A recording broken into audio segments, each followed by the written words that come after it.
You'll test it. Hello, hello, hello. How about that?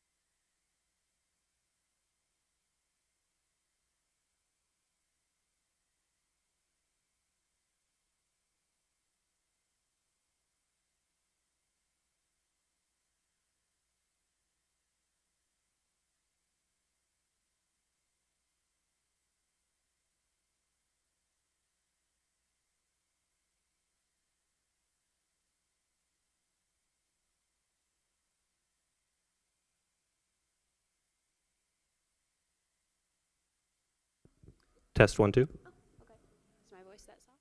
So you'll be using that. Hey, Mom. Hey, Mom. Can you hear me? Can you hear me? You sure? Cool. Can you hear me in the back? Have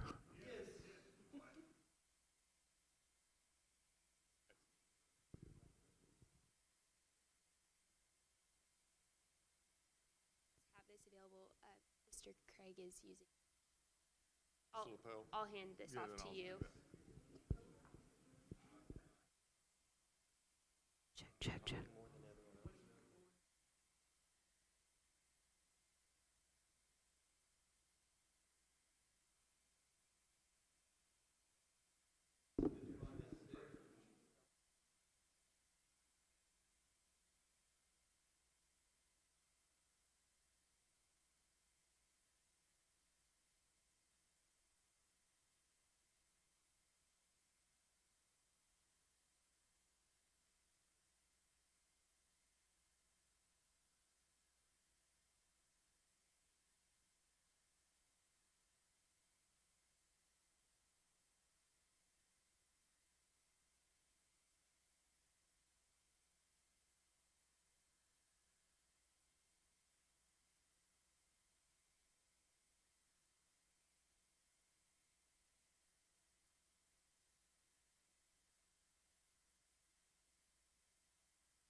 Comes up, we're gonna handle this.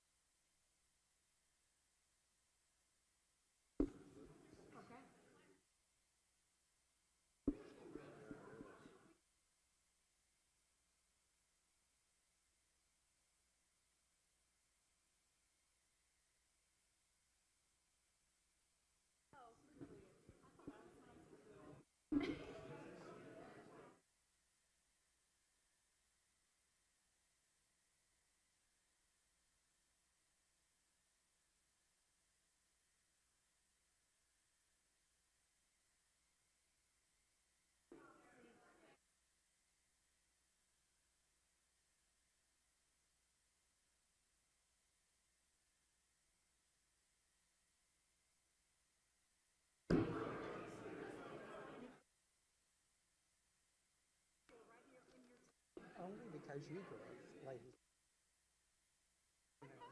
Yes, we enjoyed it. I had to, because after I saw that red and blue, I'm like,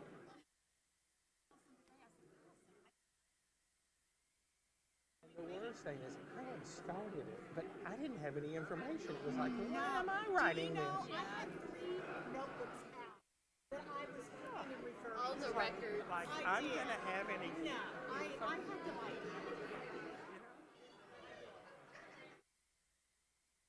Oh my God, we've got architects here.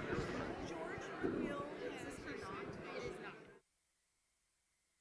I believe so. It's just the red button. Chairman, please So accept. first, no.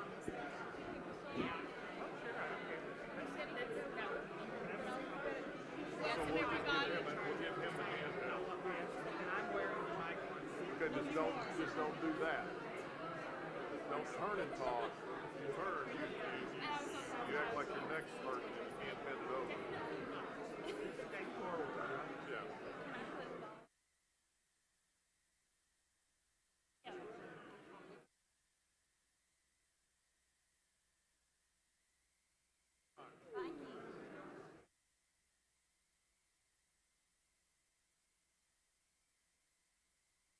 Hi, good to see you. David, I'm so happy to see Yes, you. I made it. Okay, whatever we do to help you. Do you have a public Wi-Fi password? Yes, it is. Capital, yes. Jonathan's down low, right? Isn't he? No, he's right there. Oh, did he make the back? So, and it, go to the yes, it'll be the yes one, and then this is your password. All right. The guy's up there trying to give you a thumbs up. Yeah, he's the one who told me to come ask him. Make sure he got it. Yeah, where's the handheld? Allison. Hey, because George McGill's gonna need that handheld mic. Oh, okay. Okay, I will put it. Evidently, he's got a citation to give to the school or okay, something like okay. that. We will have it turned on when he has, when it's trying to pass it off, we'll turn it on.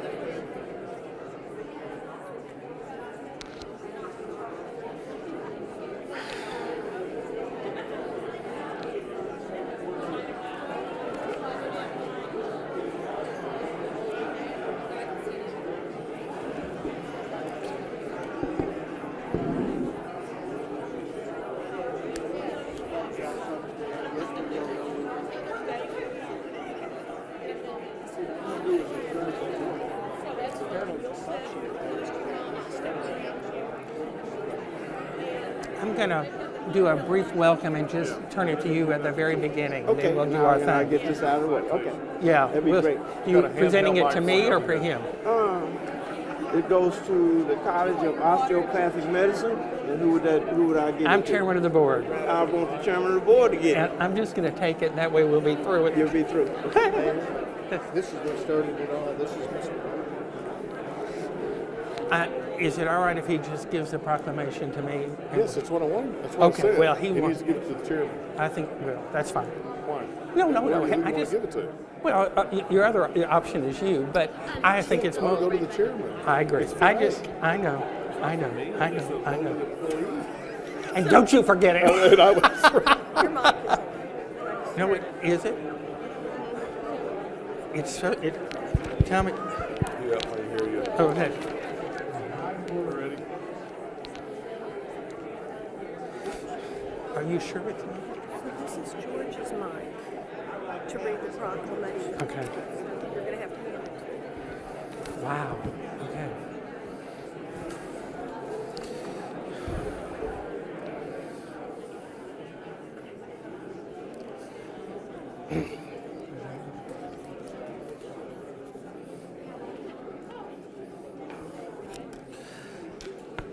Good afternoon. Good afternoon. I am David Craig. I have the honor of serving as chair of the Arkansas College of Health Education Board of Trustees. To kick off today's afternoon events, I'd like to ask our mayor, Billy McGill, if you'll come forward.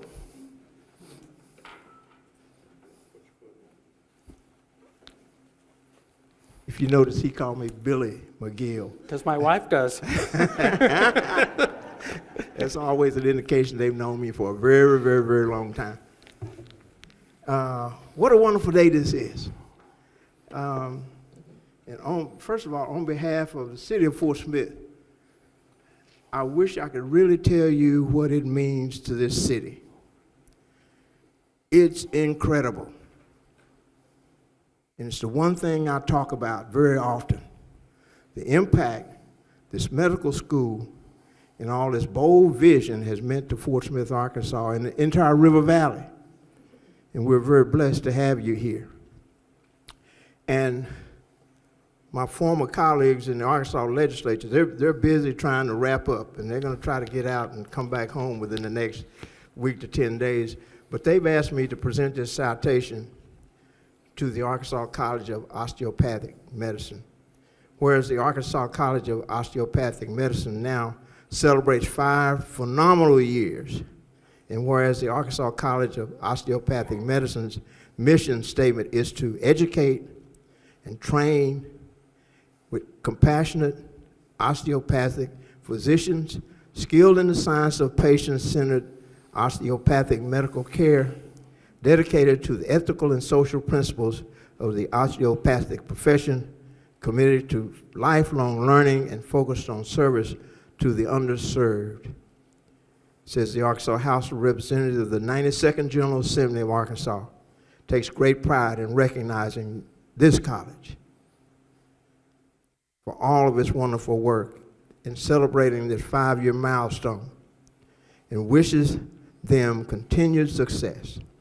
Now, therefore, pursuant of the motion of Representatives Cindy Crawford, Representative Justin Boyd, Representative Lee Johnson, and Representative Jay Richardson, the Arkansas House of Representatives directs this citation to be presented on this day, April 1st, 2019.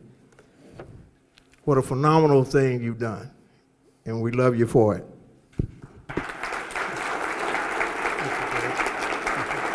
Oh, let's see if I Thank you.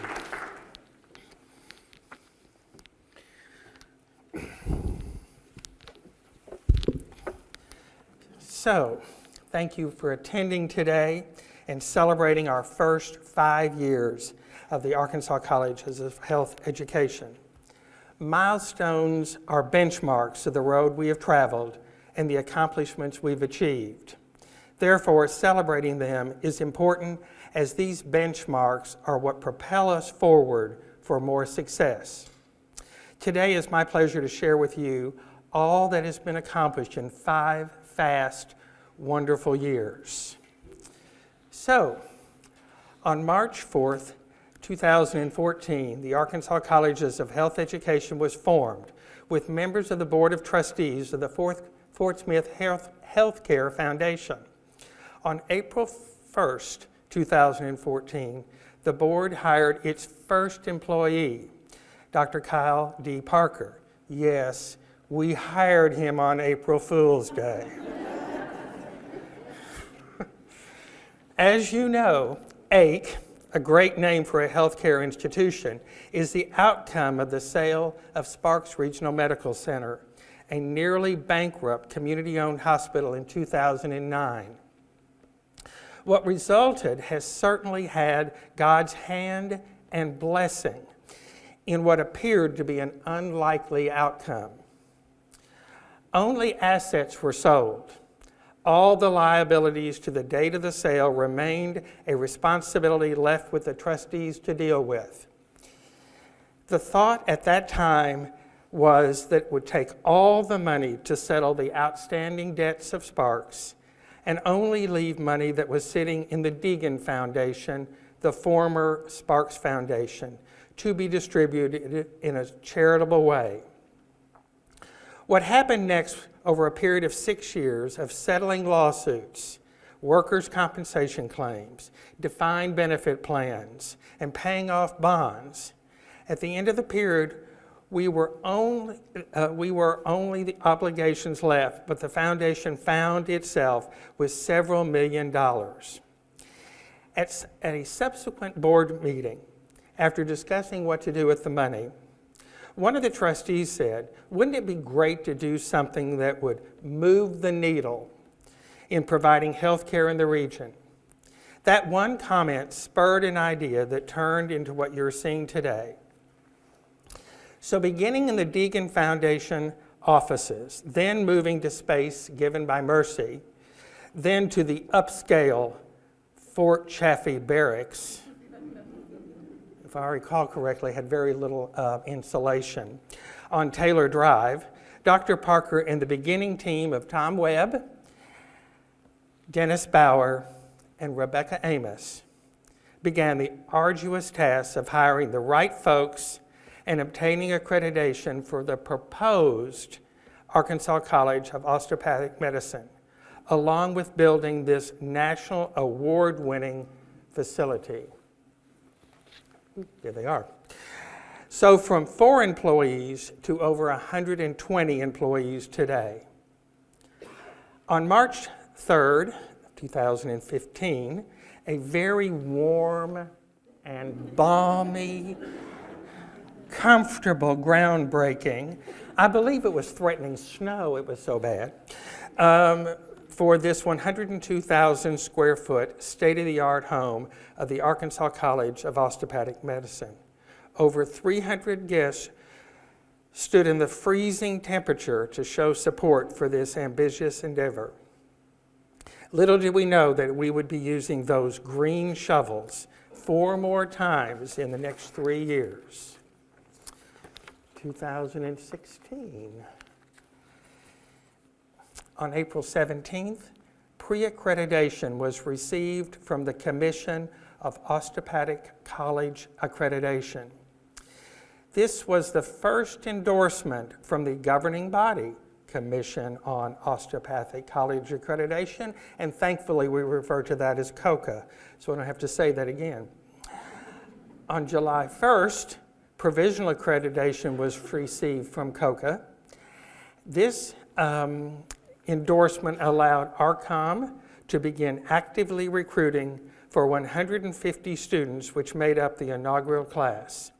And to everyone's relief, we didn't have to say proposed any longer.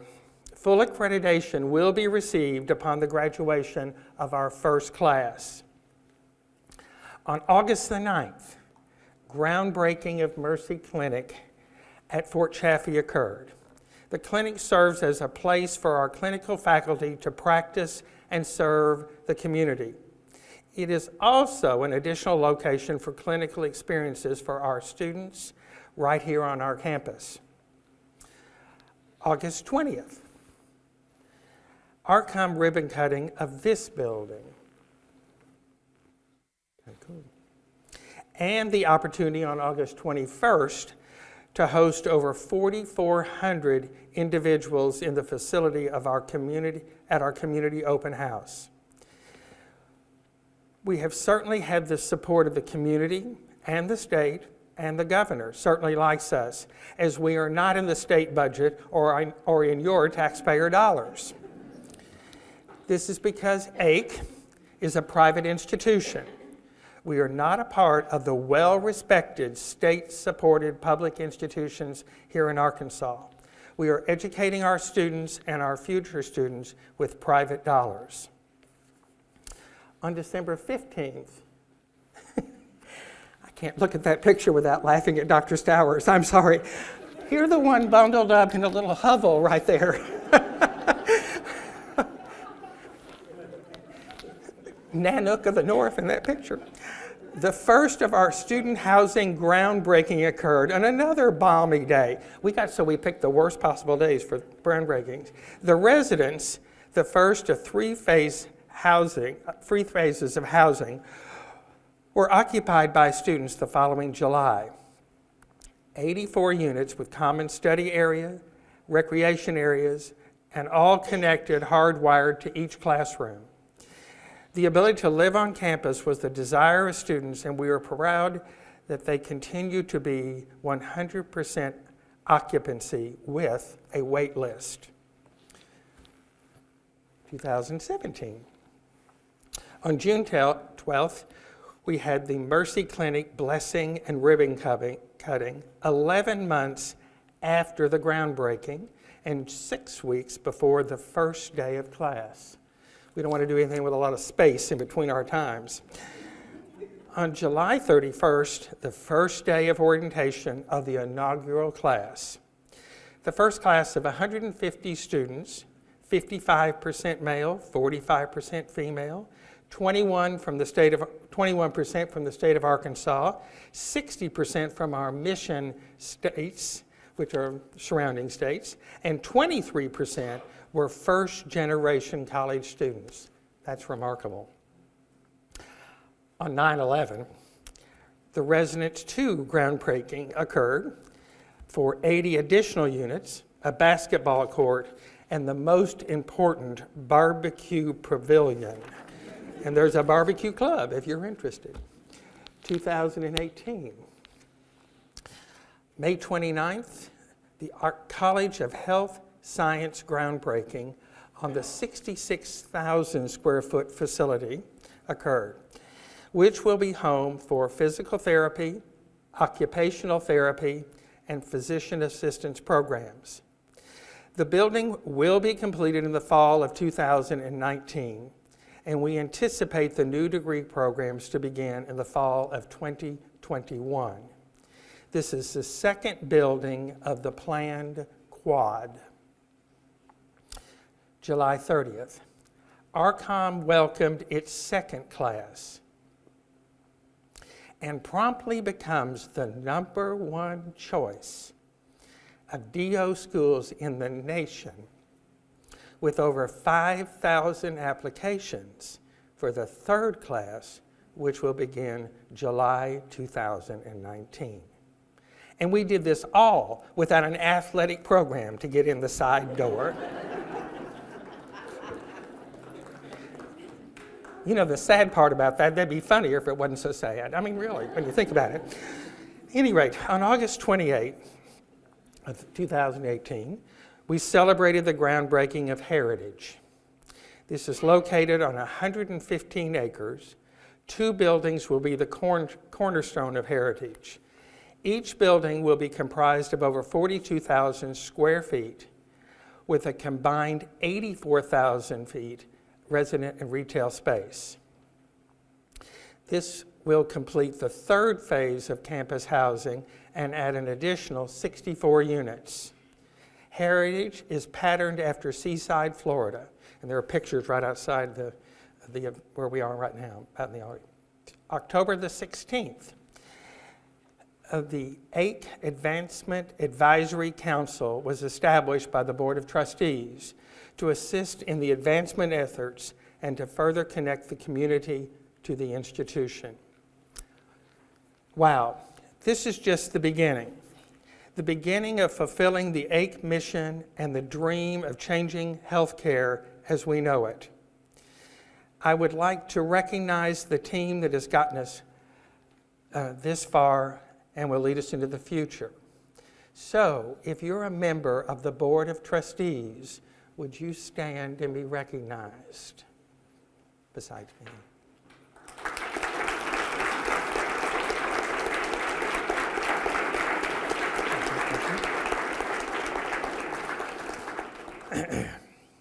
If you're a member of the Advancement Council, would you stand and be recognized?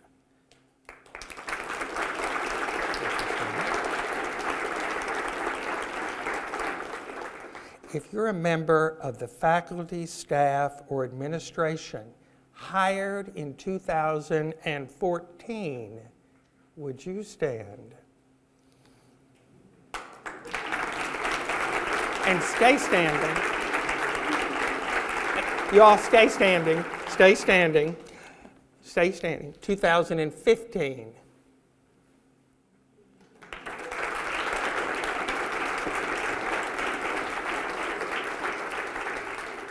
2016.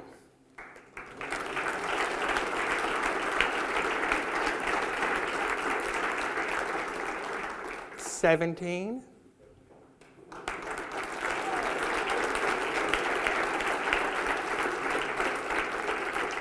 2018.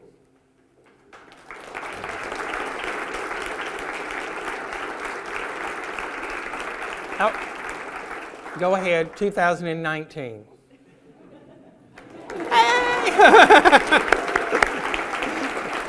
Thank you very much.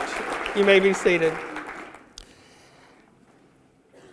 I'd also like to recognize any student doctors who are with us today. So if you're a student, would you please stand?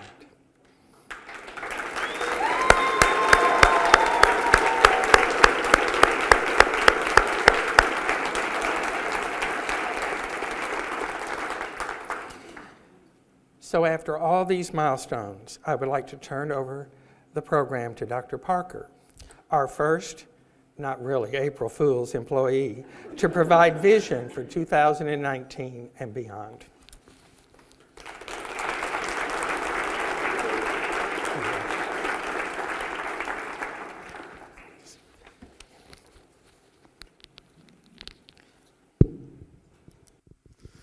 That's what I've been doing around here, is picking things up off the floor. So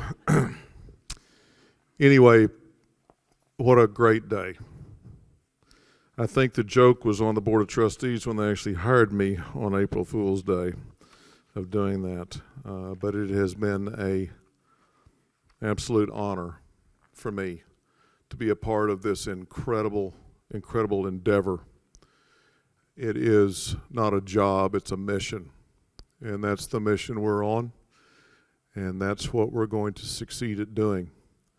And I cannot thank enough the folks that are sitting in this room. We couldn't let all the student doctors in here because there's 300 of them that would be coming into this room. But that's who matters, are these student doctors. There's not a single faculty member, administration member, or staff person that is not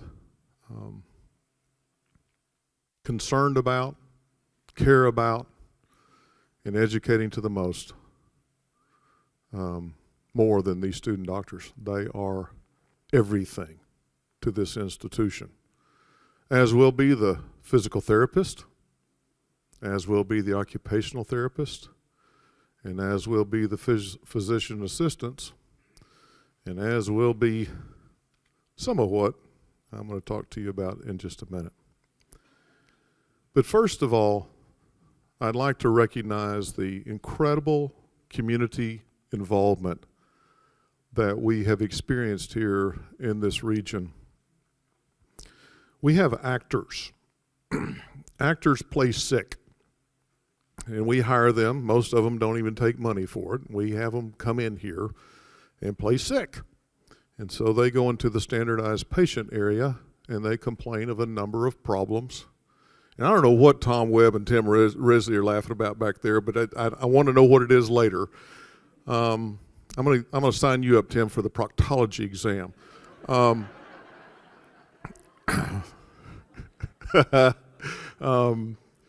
anyway, they play sick, and we then record the students.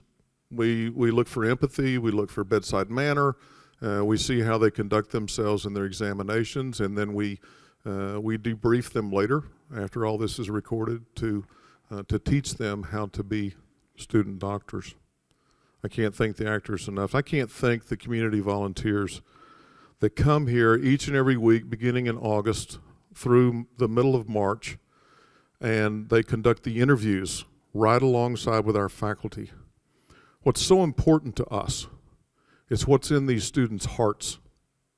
With 5,000 applications, you can be a little bit picky for 150 seats. And so what we want to know is what's sitting inside your heart. Who are you as a person? Do you truly, truly care for somebody? Can we get you to serve in one of the most underserved areas in the United States? And we're about to start a new program, and this is a challenge to the community. It's called Adopt a Doc. What I want to really do, if we can, Fort Smith, Van Buren, Alma, Greenwood, it's a great place to live. So what we would like to happen, if at all possible, is for when this next incoming class comes in here in August, that we're going to let you adopt one of them, not actually, but take them out to eat pizza on a Saturday. If you're going to a movie, take them to a movie. If you're getting ready to get in the car in the fall and go to the Ozark Mountains and look at that beautiful, beautiful foliage, take them with you. Let them know how much we truly care for them. This Saturday, we're welcoming in our third class. So there's 450 that are coming in here. They are some of the brightest students, most of which are from this service area. I think we're running 65, close to 70% of our students are just from this area around here, are coming in to go to this school, to which is very quickly being found to be, and it's not because of the president, it's because of the rest of the team, to be one of the most finest, advanced, and well-training facilities in the nation. Our students love this area. Student involvement is phenomenal. Our students right now, they go to the Good Samaritan Clinic, Next Step Day, a homeless shelter, the Hope Campus. They're getting to see real patients. We're a different medical school. Most medical schools don't let you even see a live body until your third year. Our students start seeing live patients in their first semester. We want to teach them how to be great physicians. We have the Walk with a Doc program. Now that's kind of a fun thing to get you out there and make you walk. We kind of have an ulterior motive. We're trying to get you healthy so that you can at least work off those pounds you did at the Golden Corral. But they've done that program multiple times. The RCOM Health Fair that we did out at Morrison Elementary, a tremendous success. Our students going out and testing and the community and giving advice on things for them to do for the patients to do. The CPR event they did recently out here at Central Mall. I don't know if you were part of that or not, but you got your blood pressure taken and they got to talk to you a little bit about where you were in your condition. And the volunteering that goes on at the Methodist Village and the Brownwood Life Center, the Emergency Children's Shelter, the Hannah House. They did a pajama drive not too long ago just to give out pajamas to some of the people that couldn't afford to even have that. That's the kind of students that are sitting inside this building. And for them, I thank you. I thank you.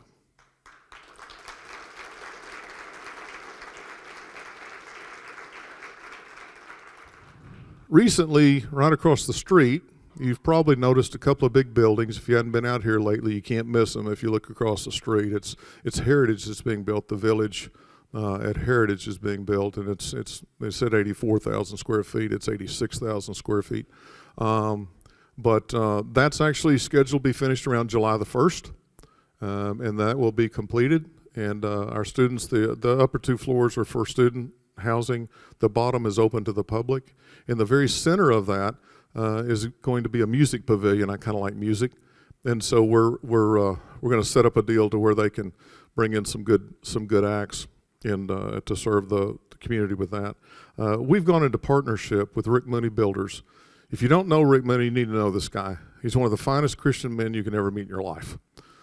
He has taught his children the same thing. In the way that you conduct your life. And he's not near as famous, though, as his son. You may know him as a part of a duo country group called Dan and Shay. Little Shay Mooney, that we've known forever, that I've known since he was a little bitty boy, is one of those Grammy Award-winning country stars. So I'm begging Rick to get him here for the opening. But anyway, Rick is currently building 17 cottage-style homes right now that's going to be available not only to our students but also to the general public. This is an understanding of we're communal people, and we want people to be close to one another. We like front porch swings. We like little parks out in front where the kids can play. And so that's why this design work is going on. And besides that, he's got 40 more additional homes plus the 17 that he's going to get built here in the next 2 years. So Heritage is turning into quite a place to do that. All of this will be built within about a 5-minute walk from what Jackie's going to talk to you about here in a second on Celebration Garden and Wellness Park. that's there. So again, it's part of our mission. Healthy lifestyle living. We want you to walk to the ice cream parlor, not get in the car to go to the ice cream parlor. Okay? Let's talk about some academic facilities. I know that's why you're all here anyway, so let's go ahead and talk about that. Back in 2014, we envisioned 4 of them. David was just telling about what's called the Quad. That was actually the vision of Tim Risley and the architect to build the Quad. You're now seeing the second building going up. That's the Health Sciences Building, 66,000 square foot facility. It'll be finished late this fall. It's going up. And so that means there's 2 more to go, right? Even I can add that. We're right now in the middle of our third-party studies. What we're trying to figure out is what are the next academic programs that need to be done that will serve the underserved and serve this region. We know what some of them are, but we're not going to tell it yet.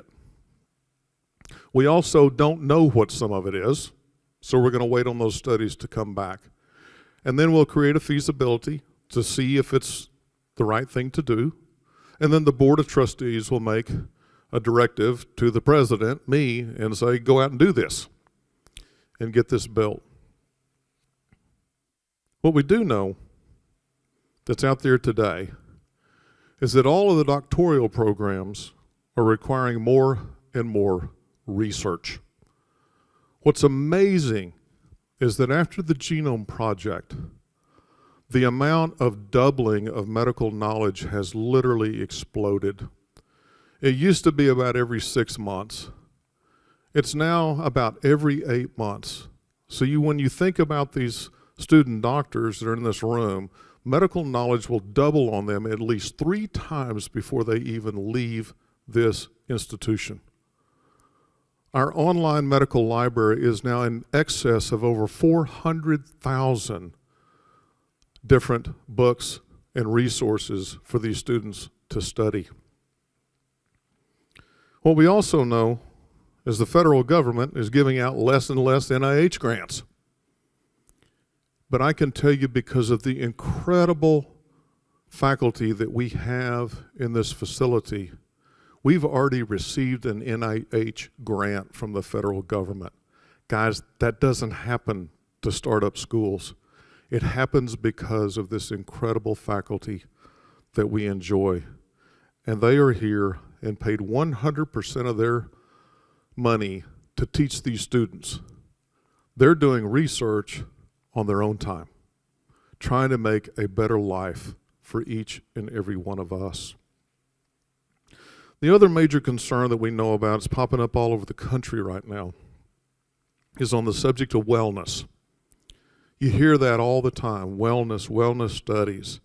There's all kinds, right? There's nutritional wellness, and there's physical wellness, and there's mental wellness, and stress, and all that is going on. And the question is how in the world do you create some kind of calming down in this stressful environment? Now, some would say turn off MSNBC, and some would say turn off Fox, and some would say turn down the rhetoric, but there's no doubt we're in an incredibly stressful time. To that end, we did a test with some of our students. We took 3 different groups. With one group, we did a baseline, and we said, okay, we're going to take your blood pressure and cortisols and this type of readings. We're going to get a baseline from you. You're going to sit around and just talk to your friends for an hour, and then we're going to take it again. And we found out exactly what we expected, that there was no change. Then we took another group, and we asked them, we gave them a piece of canvas and some paint. And we said, start drawing something, some kind of visual art. And we looked at that group, and then we took their test. And what we saw was pretty fascinating. A calming down. Then we took the third group. This is the one that really bothered me personally the most. We subjected the third group to what I would consider to be very grotesque images. disarticulation of the arms, heads blown off from bullets, death from car wrecks, things like that. Our medical students had no reaction. It made me wonder why. And then it hit me. They go numb. Their lives are full of stress. They are dealing sometimes with horrible, horrible things. And in order to maintain themselves, they just kind of go numb. So how do you take that and teach empathy, to teach compassion, to teach bedside manner when they're bombarded constantly with those high levels of mental stress? That's our challenge. That's what we're going to start working on. That's what we're going to begin to build into some of our curriculum. Another thing you may have noticed, we're now a bilingual city, right? Well, I've got a dean, an associate dean, and an associate provost on a jet plane right now flying back from Costa Rica. They've just spent the last several days down there where we now have an opportunity to send in our class on 3rd and 4th year rotations to Costa Rica, where we can then allow them to see what it's like to really work in a foreign country, what it's like to work when you don't have all the medical supplies that you need. In other words, what it's like to work in parts of Arkansas, right? Plus, we'll begin to integrate medical Spanish with them in this curriculum. There's probably less than 5 medical schools that teach 2 different forms of language. We're going to be one of those. The question to me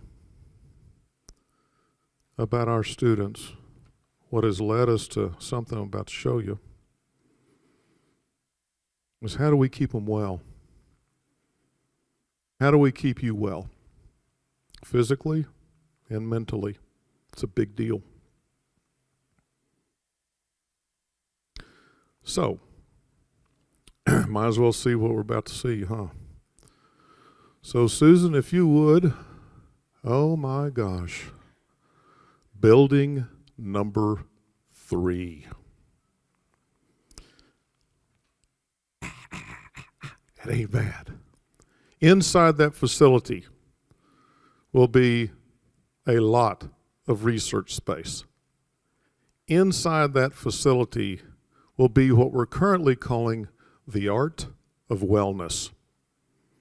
The utilization of visual arts in a curricular environment that allows our students to calm themselves in an otherwise stressful environment and at the same time give the bedside manner and the empathy that is necessary for our patients.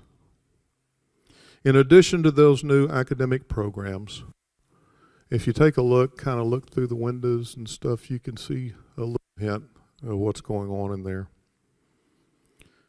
In addition to those ones that I've previously mentioned that are being studied right now, we will consolidate all of the parent institutional needs for our students regardless of the academic programs, such as our student services, financial aid, registrar, academic affairs, things like that.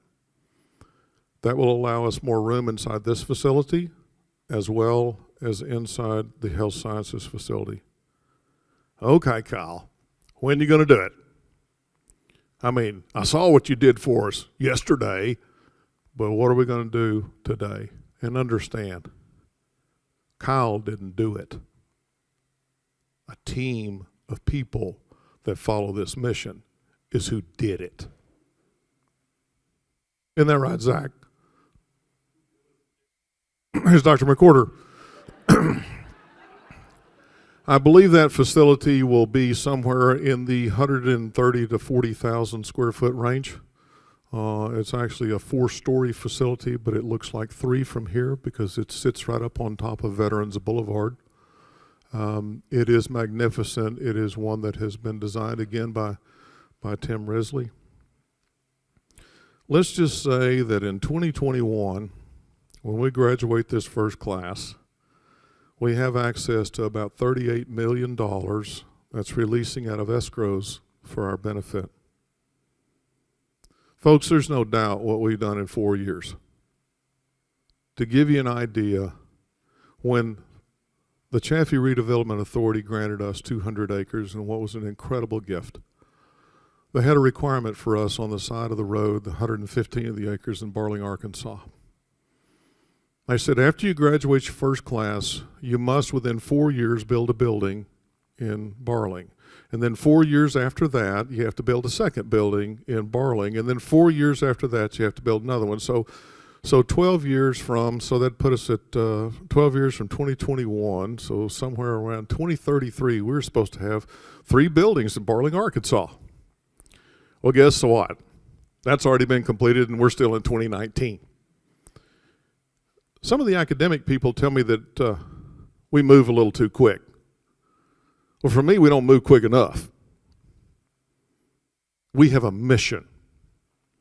And we have a mission to make this the finest medical-related, health-related program institution in the nation. That's what we're here for.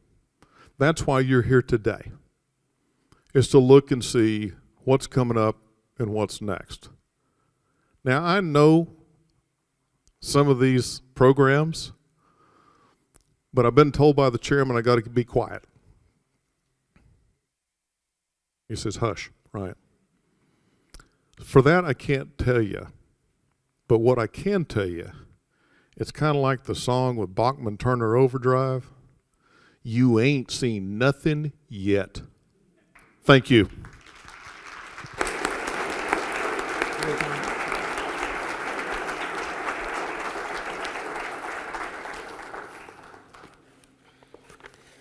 I usually tell Kyle brevity is next to godliness, but it's always wasted words. Thank you for a great job. I'm going off script. That will bother Kyle and Susan a lot. Make me a little nervous. So Kyle, would you please join me back up here?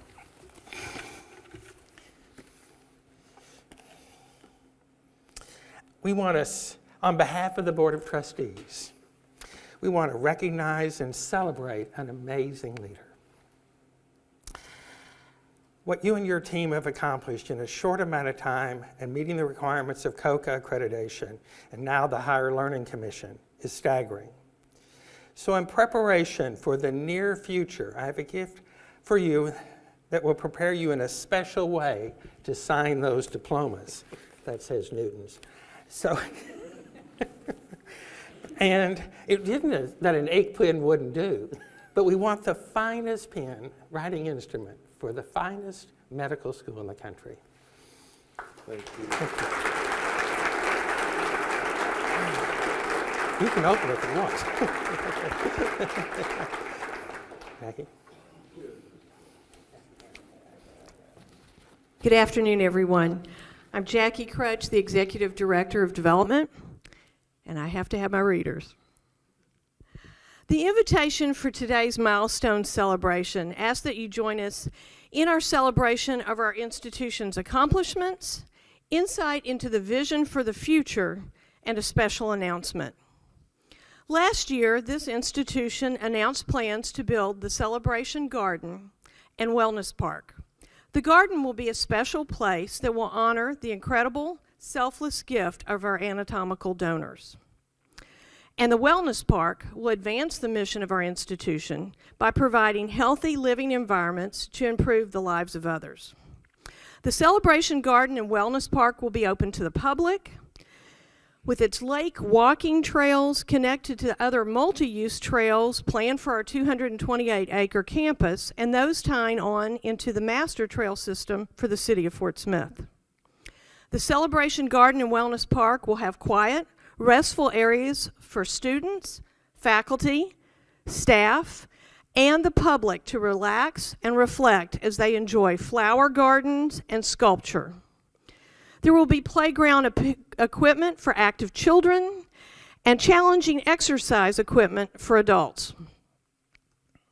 The special place has already received a gift of $500,000 from the Deegan Foundation, and several other generous gifts are pushing us closer to this dream becoming a reality. Today, it is my honor to announce a remarkable gift of $100,000 for the Celebration Garden and Wellness Park.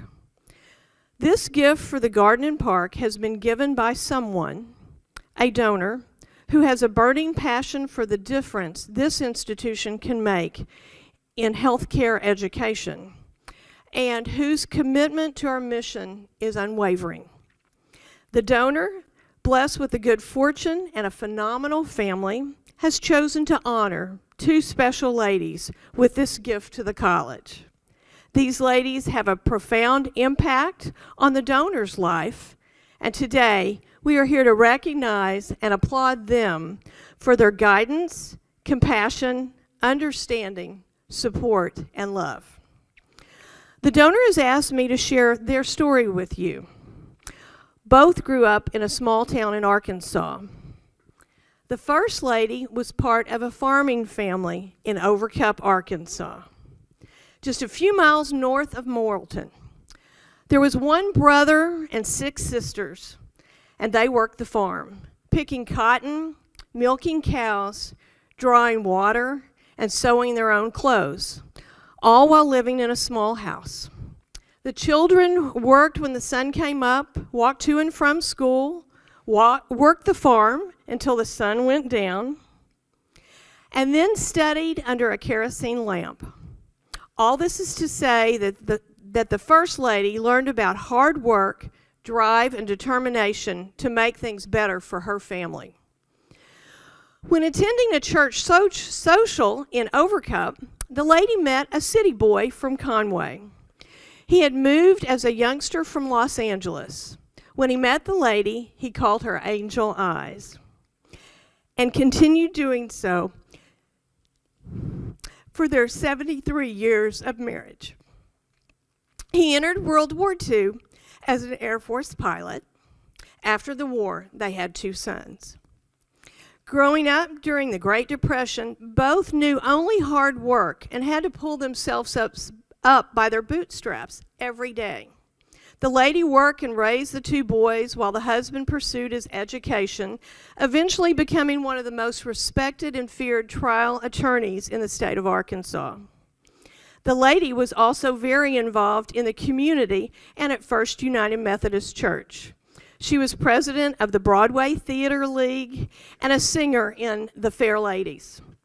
Her gifts of leadership and integrity were shared through her many community roles that included Junior Civic League president, area PEO president, and state chapter PEO co-chair, chair of the American Cancer Society, Sparks Hospital Auxiliary president, and the Sparks Foundation president, just to list a few. While doing all of this, the lady always kept her eyes closed on the boys, making sure they went to church and always doing their best. To say the lady kept those 2 boys focused and staying in the correct lane of life is an understatement. Academically, one son became a physician, the other an attorney. But most importantly, she always required that the boys treat others with respect, to work hard, and always do so with integrity. The second lady grew up in the small town of Paris, Arkansas. Her French grandparents came to Arkansas to work and subsequently owned a coal mine. Her grandmother was the pastry chef at Mount Magazine Lodge and took care of the books of the coal mine while the grandfather worked the mines. The lady's mother and father were also French. Her father was a veteran of the Korean War and worked with the U.S. government. Her mother was a school teacher and she played the piano. She still plays the piano today and does so for First Christian Church in Paris. The lady's mother required the lady to also play the piano as well as woodwinds. And the lady graduated from college and continued her education, achieving her master's degree in education. She began teaching in Charleston, Arkansas. It was at this time that she met her city boy. The boy was from Fort Smith. He was in law school in New Hampshire studying intellectual property. Having their first date on March 6, 1983, the son of the First Lady told his mother that he had just met the girl he was going to marry. He nicknamed her Sunshine. On June 22, 1983, she accepted his proposal. The boy then left Arkansas back to law school. He returned on May 15, 1984. On June 9, 1984, they were married and have remained so for 34 years. The second lady continued her teaching career in Fort Smith after their wedding. And if patience is a virtue, this dedicated teacher began the development of his own this dedicated teacher has plenty of it with her city boy. He began practicing law and using his entrepreneurial talent to begin the development of his own company. Her husband would work during the day at law and work at night developing his product.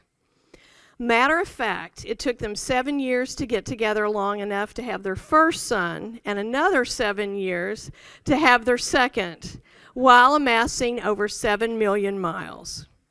This lady is an incredible, devout Christian, wife, mother, and friend to countless people. She volunteers for multiple organizations, having served on the executive board of PEO and as a state PEO representative. After spending many years singing in the church choir, she now serves playing handbells with the Lady Bells at First United Methodist Church. This lady has also served on the board citywide PTA for the Fort Smith School District. She continues to serve others that are less fortunate than her, working with and serving on the board of directors for the Good Samaritan Clinic. She has always shown her husband and the children the correct way of care, compassion, spirituality, and integrity. In other words, she has shown them the way. So there you have it. The First Lady showed her son, Kyle Parker, the donor of this incredibly generous gift for the Celebration Garden and Wellness Park, the correct way to stay in the lane of life. And the second lady showed her husband, Kyle Parker, the correct way of life. Ladies and gentlemen, on behalf of the Board of Trustees, it is my honor to thank Dr. Kyle Parker for his wonderful gift supporting the construction of Celebration Garden and Wellness Park, and to honor and celebrate his wonderful mother, Loretta Parker, and his wonderful wife, Renee Parker. 2 streets here on the A campus will be named in their honor. Loretta Parker Lane and Renee Parker Way.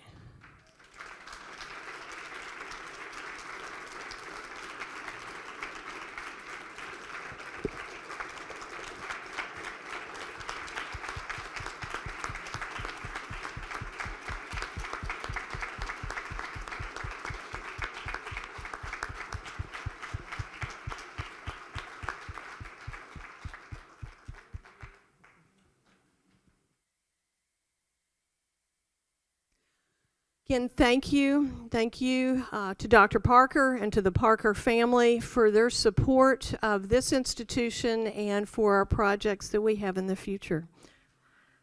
Chairman Craig. Well, what a great afternoon. Thank you so much for being here. I'm thinking that I live in a boring, numbered street. Dana, we need to move to Loretta Parker Way. What a sexy name. That's kind of cool.